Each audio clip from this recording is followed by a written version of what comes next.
What makes a great anime character? Is it boys with spiky hair, or is it girls with huge tits? No, neither. A character, they need character, or else they just become talking faces. Characters are the lifeblood of a story. If you have a bad plot, it can be saved by good characters, but if you have bad characters, it can't always be saved by good plot. Today we're talking about characters and what it takes to make them good. Great anime characters have a life of their own. If you remove the plot and its influence on the character from the story, and their personality goes along with it just because they're only there to advance the plot from point A to point B, then they have no personality, they're just empty shells. This also applies to characters where the main point of the story is for them to achieve their goal. If you were to remove that goal, they should still be able to stand on their own if they had their own unique personality. Take Naruto for example. From the beginning, what would he be if he didn't have that goal of becoming Hokage? Take a look at Bleach.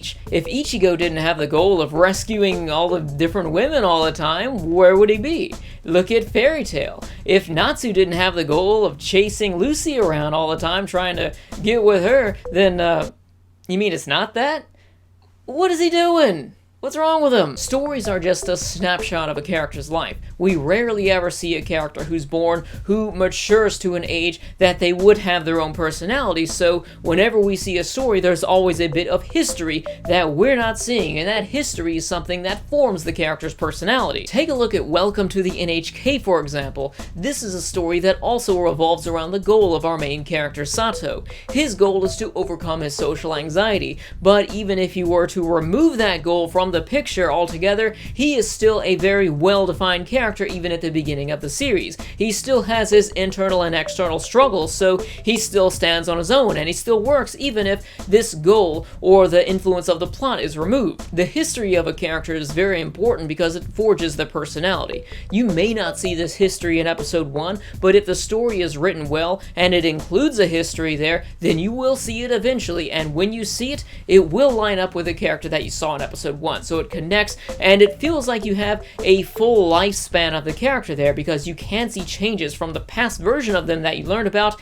and them in the beginning, and also them at the current time when you're shown the flashback. I know this is contrary to what I said earlier, but that was simply an exercise in looking at a character's personality and seeing if they would stand up without these goals. This still stands, but it's important for them to have these goals because they need to want things. They need to have these aspirations and ambitions in life, and they need to chase after them. It's the job of the plot itself to stand in their way and make it difficult, and that's what makes it interesting. This is known as an external struggle, but internal struggles are also very important. The internal struggles come in the form of an insecurity or a fear or a moral dilemma. Maybe you're worrying about the future. Anything, any sort of conflict that can happen within the mind of the character would be considered an internal struggle, and it is very important for developing your character. I notice a lot of times people mislabel an anime series as psychological because it shows the internal struggle of characters. Psychological series always feature internal struggles, but internal struggles do not make a series psychological. It's also important to have both positive and negative interactions with other characters.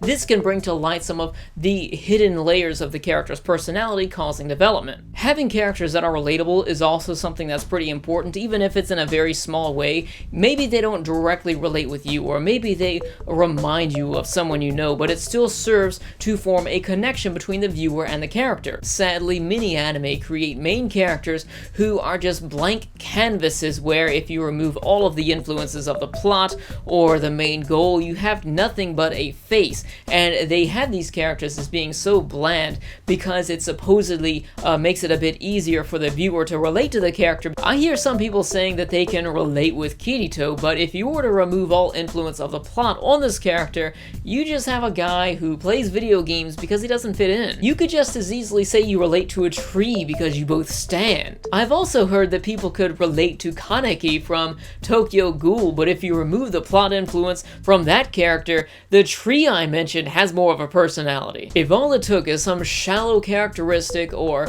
a character's hobby for you to relate with him, then how come anime fans have so much drama with each other? How come you have the console war going on if it just takes a hobby hobby to relate with someone, you see it's very unrealistic. That's not how things work. Personality is significant when it comes to relating to characters, but it's also equally important that the character is unpredictable. Not to the point that they become sporadic, but just enough to spice things up a bit and also reveal new parts of their personality to the viewer. A great character needs to have skills and weaknesses. If you have a character that's good at everything and he's all powerful, there's no suspense there. Likewise, if you have a character that's physically weak, mentally weak, and he's not sure of himself, then it's gonna be pretty boring watching that most of the time. So there has to be some sort of variance here where that wavers as the characters develop. Talking about development, it's very important that a character learns, even though their thoughts shouldn't consist solely of thoughts that were influenced by the plot itself. The plot should influence a character and cause them to both learn and grow. This development advances the previously defined character, but if the character has no personality at that point,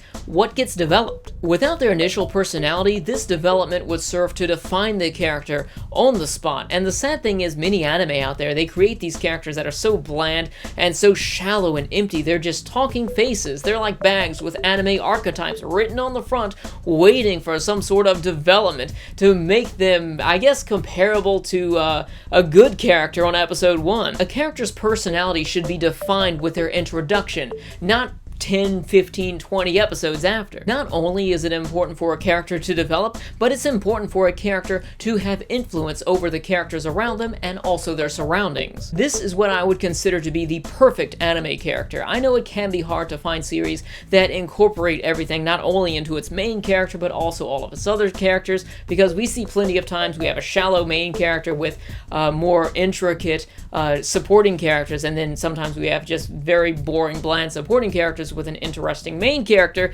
and then sometimes, like for example of Casher and Sin, just off the top of my head here, we have a very boring character with very boring supporting characters, and it's all of the other characters, all of the minor characters that are completely irrelevant after the episode you see them in.